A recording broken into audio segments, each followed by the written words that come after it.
Salam jumpa. Ketika saya bertemu dengan John Zahman kurang lebih 1 tahun yang lalu, saya bertanya kepada beliau apa yang melatar belakangi beliau membuat Zahman Framework yang sangat fenomenal tersebut. Dengan santai dan ketawa dia mengatakan, saya sendiri tadinya hanya untuk keperluan pribadi coret-mencoret saja. Tapi saya sungguh terkejut ketika banyak orang menggunakannya, termasuk di Indonesia. Kemudian saya katakan, apa prinsip yang melatar belakangi itu semua? Dia mengatakan sebenarnya simple. Ketika dia masih bekerja di IBM beberapa puluh tahun yang lalu, dia mengatakan bahwa ada suatu prinsip dalam membuat sistem informasi yang harus dipegang. Yang dalam bahasa Inggrisnya prinsip tersebut dikatakan sebagai if you cannot describe it, you cannot develop it. Artinya apa? Kalau Anda tidak bisa menggambarkannya, bagaimana Anda bisa membuatnya? Dari situlah John Zahman mencoba coret-coret bagaimana caranya mendeskripsikan sebuah sistem informasi yang ingin dibangun oleh sebuah organisasi. Makanya ketika itu keluarlah 3 domain data, proses, dan teknologi. Sekarang domain tersebut sudah berkembang menjadi kerangka yang sering Anda lihat sebagaimana di gambar berikut ini. Di sini ada domain yang pertama yang terkait dengan data, function, network, people, time, and motivation. Dan domain kedua yaitu scope, business model, system model, technology model, detail representation, dan functioning enterprise. Waktu saya tanya sama apa yang membuat Anda tertarik pada 2 jenis domain ini? Dia mengatakan, saya kira tadinya yang saya buat ini kerangka. Tapi saya baru tahu ketika bertemu teman saya, seorang filsuf, dia mengatakan ini bukan kerangka namanya yang kamu maksud. Yang kamu maksud namanya ontologi. Makanya kalau Anda beli buku zaman yang terakhir atau kerangka yang terakhir, itu dia mengatakan bahwa ini sebenarnya bukan merupakan kerangka, tapi sebuah ontologi. Nah, dasarnya sebenarnya simple.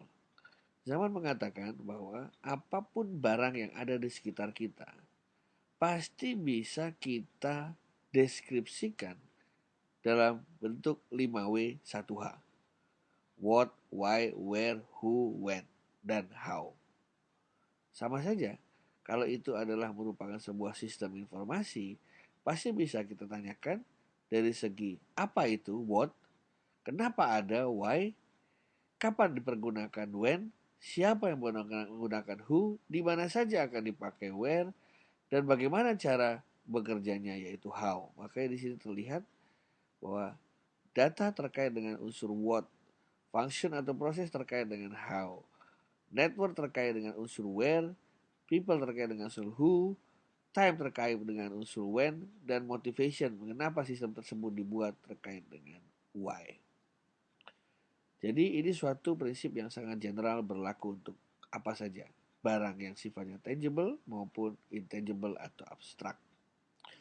Nah, sementara di sini mulai dari scope sampai function enterprise, saya ingin mengatakan bahwa jika Anda menanyakan suatu hal kepada seseorang, maka tiap-tiap orang akan mendeskripsikannya secara berbeda-beda tergantung dari sudut pandangnya. Ada yang sangat menceritakan secara umum, generik, kontekstual, yaitu scope.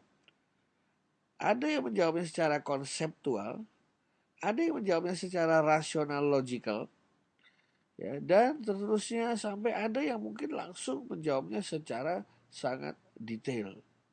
Karena kenapa demikian? Karena tiap orang memiliki pengalaman yang berbeda-beda terhadap barang yang ingin dideskripsikan tersebut. Jadi 2 domain itu tidak ada yang istimewa sebenarnya. Yang pertama adalah mendeskripsikan suatu barang dengan cara 5W1H, dan semuanya ini apapun yang dideskripsikan oleh pihak manapun itu sebenarnya benar adanya. Tidak ada salah, tidak ada yang benar karena mereka mendeskripsikan sesuai dengan pengalaman dan perspektif mereka masing-masing. Intinya zaman ingin mengatakan adalah jika Anda ingin membuat sistem informasi di sebuah organisasi, dalam mencari requirement-nya atau mendefinisikan requirement-nya, Anda harus berbicara dengan sebanyak mungkin orang. dari level manajemen sampai level staff dan pekerja, dan dari berbagai sisi, yaitu 5W1H tersebut. Maka niscaya yang akan Anda bangun akan sesuai dengan yang mereka inginkan. Disitulah maka di tiap-tiap kotak ini digambarkan cara menggambarkannya sebagaimana kalau kita ingin menggambarkan sebuah rumah. Jadi demikian sekilas mengenai Keram Pak Zahman. Terima kasih atas perhatian Anda.